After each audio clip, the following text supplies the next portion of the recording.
There is a smell that finds you before you've decided to let it in. A few bars of a song on the radio, and somehow you are 22 again, standing in a kitchen that no longer exists. You didn't call this memory back. It came on its own, the way weather arrives, from somewhere you can't quite see coming. Why does the past return like this, uninvited, and somehow welcome anyway? We have a word for it, nostalgia. But the word only labels the feeling. It doesn't explain why a memory can carry sadness and sweetness at once, refusing to separate into one or the other. Why the ache and the comfort seem to need each other to exist at all, as if one without the other wouldn't be nostalgia at all, just information. A woman is emptying her grandmother's house, boxes everywhere, the smell of old paper, cedar, and something faintly like rose water that never quite leaves a closet. She works room by room, deciding what stays and what doesn't, trying not to feel the weight of every small decision. It is slow work. Grief usually is. In the pocket of a folded cardigan, she finds a grocery list, her grandmother's handwriting, unhurried loops, a little slanted, butter, onions, something for Sunday, a list for a dinner that happened decades ago, for people who are mostly gone now too. Ordinary, forgettable, the kind of paper that should have been thrown away years before it was.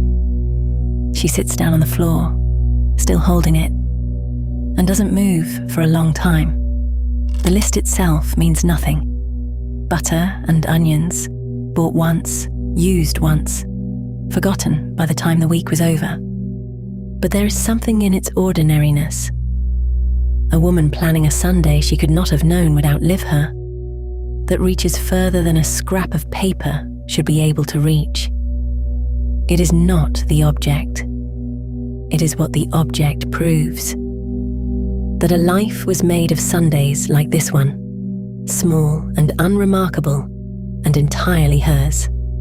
Nostalgia has been studied by psychologists since the 1970s, but neuroscience has only recently begun mapping what actually happens in the brain when it occurs. Nostalgic recall engages a network involving the hippocampus, which retrieves autobiographical memory, alongside regions of the prefrontal cortex that help regulate emotion.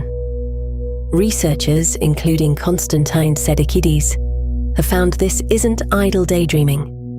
Nostalgia functions as a real mood regulation tool, reliably increasing feelings of connectedness and meaning, and buffering against loneliness across dozens of studies and countries.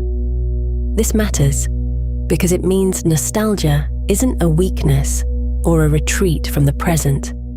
It's closer to a maintenance system, the mind's way of keeping meaning available when it's needed. What it does not mean, nostalgia is not an accurate replay of the past. Memory is reconstructive. Each time it's recalled, it's rebuilt and often softened in the retelling. The warmth is real. The version of the past producing it has already been quietly edited by time, which doesn't make the feeling false, only less literal than it seems. Centuries before neuroscience had language for any of this, Japanese aesthetics had already given it a name. Mono no aware, the pathos of things. The quiet ache that comes from knowing beauty and its ending are the same event. Cherry blossoms are mourned even as they open, because everyone watching already knows the shape of how it ends. In this view, the bittersweetness isn't a flaw in the experience.